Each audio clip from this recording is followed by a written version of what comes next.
Assalamualaikum warahmatullahi wabarakatuh. Perkenalkan, nama saya Livia Suciwulandari, saya dari kelas 11 IPA 4, ruang 12. Di sini saya akan menjelaskan sedikit tentang masuknya bangsa Portugis ke Nusantara. Di sini ada latar belakang. Saya akan menjelaskan sedikit tentang latar belakang dari Portugis. Kedatangan orang-orang Eropa pertama di kawasan Asia Tenggara pada awal abad 16 kadang-kadang dipandang sebagai titik penentu yang paling penting dalam sejarah kawasan ini. Pada abad 15, bangsa Portugis merupakan salah satu bangsa yang mencapai kemajuan-kemajuan di bidang teknologi. Bangsa Portugis telah dapat membuat kapal-kapal yang lebih layak dan canggih dibandingkan dengan kapal-kapal sebelumnya, memungkinkan mereka melakukan sebuah pelayaran dan melebarkan kekuasaan ke seberang lautan, dengan alasan untuk menguasai impor rempah-rempah di kawasan Eropa. Bangsa Portugis mencari daerah kawasan penghasil rempah-rempah terbaik. Rempah-rempah di kawasan Eropa merupakan kebutuhan dan juga cita rasa. Kedatangan Portugis ke Indonesia. Bangsa Portugis pertama kali sukses masuk wilayah Indonesia pada tahun 1511 Masehi dengan dipimpin oleh Alfonso de Albuquerque. Sejak abad 15, bangsa Portugis telah menjelajahi lautan dan memiliki armada laut yang kuat. Ketika mengetahui di Asia Timur jauh terdapat tanah yang kaya akan rempah, Raja Manuel memanggil Vasco da Gama, seorang pelaut berpengalaman asal Portugis, untuk melakukan ekspedisi menjelajahi samudra. Tujuan utama ekspedisi Portugis itu mencari rempah-rempah yang menjadi barang mahal di Eropa. Bangsa Barat menggunakan rempah-rempah sebagai bahan baku obat, parfum, dan yang paling penting adalah untuk pengawet makanan dan bumbu masakan pengawetan makanan, termasuk kebutuhan vital di Eropa saat musim dingin tiba. Rombongan kapal-kapal bangsa Portugis itu berusaha mencari wilayah sumber rempah-rempah Nusantara lewat rute yang pernah dilalui Bartolomeus Dias.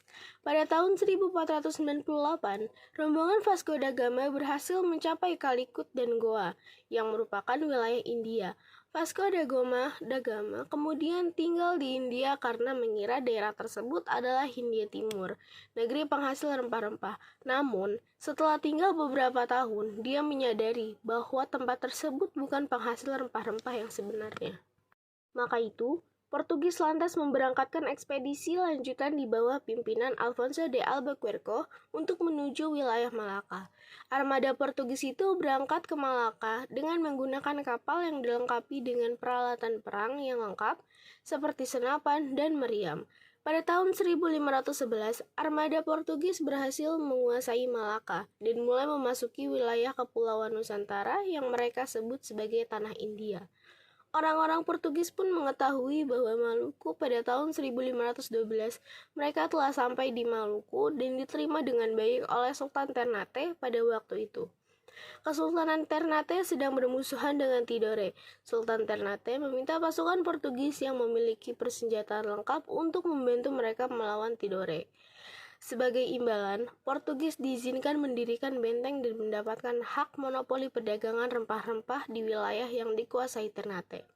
Dari Ternate, armada Portugis berhasil menguasai perdagangan rempah-rempah terutama yang berasal dari Indonesia Timur. Mereka kemudian melakukan ekspedisi lanjutan di tahun 1522 ke wilayah Pajajaran yang ada di Pulau Jawa. Tadi sudah mendengar sedikit tentang tujuan Portugis datang ke Indonesia, tapi saya akan mengulas kembali apa sih tujuan dari Portugis ingin memasuki Indonesia.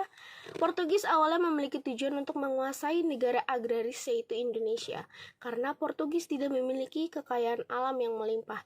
Tapi Portugis juga memiliki tujuan lainnya, diantaranya yaitu yang pertama ada gold, mencari kekayaan.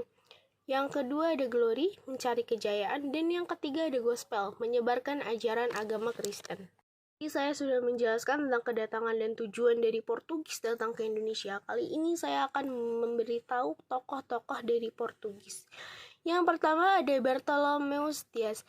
Dia adalah seorang penjelajah Portugis yang berlayar mengelilingi dunia hingga ke ujung selatan dari Afrika dan diketahui sebagai penjelajah Eropa pertama yang pernah melakukannya.